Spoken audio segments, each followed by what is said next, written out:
माहिती मित्र या आपल्या यूट्यूब चॅनलला सबस्क्राईब करा आणि बेल आयकॉनवर क्लिक करा सर्वात प्रथम आपले व्हिडिओज पाहण्यासाठी. नमस्कार मित्रांनो, माहिती मित्र या आपल्या यूट्यूब चॅनलवर आपले पुन्हा एकदा स्वागत आहे. तर मित्रांनो, आज आपण वॅकन्सीबद्दल बघणार आहोत. ती आहे बँक ऑफ बरोडाची. इथे मात्र तुम्हाला फ्रेशर्स कॅन्डिडेट अप्लाय करू शकत नाही. त्यामुळे जर तुम्ही फ्रेशर्स असाल तर हा व्हिडिओ तुम्ही नक्की स्किप करू शकतात. पण मात्र जर तुमचा बँकमध्ये कोणत्याही बँकेत जर एक्सपिरियन्स 2 वर्ष, 1 वर्ष, 3 वर्ष असा असेल तर तुम्ही येथील बऱ्याचशा पोस्टसाठी एलिजिबल आहात. तुम्ही इथे अप्लाय करू शकता. तर पाहूया आपल्या इथे कोणकोणत्या पोस्ट आहेत. तर इथे ऑनलाईन रजिस्ट्रेशन डेट जर तुम्ही बघितलात तर ती आहे 26 मार्च 2025 पासून सुरू होणार आहे, म्हणजे झाली आहे. आणि लास्ट डेट किंवा आपण पेमेंटची जी लास्ट डेट असते ती असणार आहे 15 एप्रिल 2025 रोजी. सिलेक्शन प्रोसिजर आणि सर्व प्रोसिजर मी तुम्हाला सांगणार आहे. तर पहिली पोस्ट आहे deputy defence bank advisor DDBA. Scale 1ची पोस्ट आहे. इथे तुम्हाला ग्रॅज्युएशन कंप्लीट लागणार आहे. आणि एक तुमच्याकडे ना कोर्स असणे खूप गरजेचं आहे गव्हर्नमेंट ऑफ इंडियाचा AICTEचा हा असेल, किंवा तुमच्याकडे पोस्ट क्वालिफिकेशनला retire official who held the rank of colonel in Indian army. थोडक्यात हा एक बँकचा जो डिफेन्सचा जो एक जॉब असतो त्यासाठी तुम्हाला एक ऑफिशियल रँक असणं खूप गरजेची आहे. ही तुम्हाला पोस्ट क्वालिफिकेशन एक्सपिरियन्स आहे. तुमच्यापैकी बरेचसे स्टुडंट नसतील, पण ज्यांचे AICTE झालं असेल त्यांच्यासाठी ही पोस्ट चांगली आहे. पण इथे वॅकन्सी एक आहे, त्यामुळे इथे थोडा रिस्की होऊ शकतं. पण या पोस्टबद्दल एवढंच सांगायचं होतं. त्यानंतर आहे private banker readiness private. 3 post आहेत. मिनिमम एज 33 आहे. हे खूप बघण्यासारखं आहे.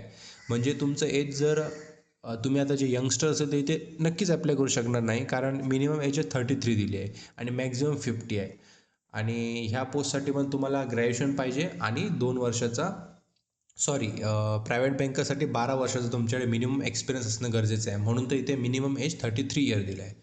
त्यानंतर आहे ग्रुप हेड. 4 वॅकन्सी आहे. Minimum 31 age, maximum 45.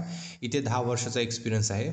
त्यानंतर आहे सिनियर रिलेशनशिप मॅनेजर आहे. इथे सर्वात जास्त जागा आहेत, 101 जागा. मिनिमम एज 24 आहे, मॅक्झिमम 35 आहे. इथे 3 वर्षाचा तुमचा एक्सपिरियन्स मागितलेला आहे बँकमध्ये, प्रायव्हेट बँक असेल किंवा पब्लिक बँक असेल. ही पोस्ट तुमच्या खूप जणांसाठी चांगली आहे. जागा पण जास्त आहेत आणि बँक ऑफ बरोडामध्ये इथे तुम्हाला पेमेंट पण चांगलं मिळणार आहे. त्यामुळे ह्या पोस्टसाठी तुम्ही एकदा विचार करू शकता. त्यानंतर आहे wealth strategist investment and insurance. याच्या पण 18 जागा आहेत, ज्याच्याद्वारे तुम्हाला 3 वर्षाचा एक्सपिरियन्स पाहिजे. त्यानंतर इथे बघा, इथे सर्वात महत्त्वाचं म्हणजे ते प्रोडक्ट हेड आणि ह्यांच्या एक जागा आहेत, त्यामुळे मी यांची डिटेल माहिती देत नाही तुम्हाला. पण इथे एक जागा असल्यामुळे इथे पण तोच विषय होणार, तुमच्याकडे ग्रॅज्युएशन पाहिजे आणि 3 वर्षाचा एक्सपिरियन्स. आणि पोर्टफोलिओ रिसर्च ॲनालिटिक्ससाठी तुमच्याकडे 1 वर्षाचा एक्सपिरियन्स असेल तरी खूप आहे. त्यानंतर आता हे बघू शकता, इथे तुमचे कास्ट वाईज जागा किती आहे, म्हणजे इथे रिझर्वेशन आहे. तर SC STसाठी आणि तुमच्या पोस्टनुसार जागा बघू शकतात. आता 101 जागा आहेत, ती म्हणजे आपली सिनियर RM म्हणजे रिलेशनशिप मॅनेजरसाठी. इथे SCसाठी 19, STसाठी आहे 22, OBC 19, EWS 40 आहे आणि अनरिझर्व्ड 1 आहे. हे लक्षात बघू शकता. म्हणजे अनरिझर्व्ड जर कॅटेगरी असेल तर 1 आहे. म्हणजे इथे EWS जर तुम्ही EWS कॅटेगरीतनं असाल तर तुमचे इथे सिलेक्शनचे चान्सेस जास्त होऊ शकतात, कारण EWSला सर्वाधिक जागा आहेत. मग त्यानंतर हे बघू शकतात एज रिलॅक्सेशन, म्हणजे ज्या तुम्हाला एज दिल्या आहेत त्यात तुम्ही जे मॅक्झिमम एज असणार त्यामध्ये तुमच्या कॅटेगरीनुसार तुम्ही प्लस करा. समजा मॅक्झिमम एज असेल 45 आणि तुम्ही SCचे असाल तर तुमचं 5 वर्ष एक्सटेंड होतं, म्हणजे तुम्ही 50पर्यंत पण इथे जॉब करू शकता, म्हणजे त्याच्या आत तुम्ही जॉबला लागू शकता. त्यानंतर इथे बघा लोकेशनचे आहेत पोस्टिंगचे. इथे बघू शकता तुम्ही, पुणे आहे, म्हणजे महाराष्ट्रातले मला वाटते मुंबई आणि पुणेच आहेत. आणि आणि इथे कोणतीच नाही, बाकी सगळे लखनौ, बँगलोर, चेन्नई, गुजरात पण आहे. त्यामुळे गुजरात पण ठीक आहे महाराष्ट्र स्टुडंटसाठी. त्यानंतर इथे ॲप्लिकेशन फी आहे 600 रुपीज. आणि जर तुमचं SC ST PW किंवा वुमनमधून असेल तर तुमचे आहे 100 रुपये एवढी.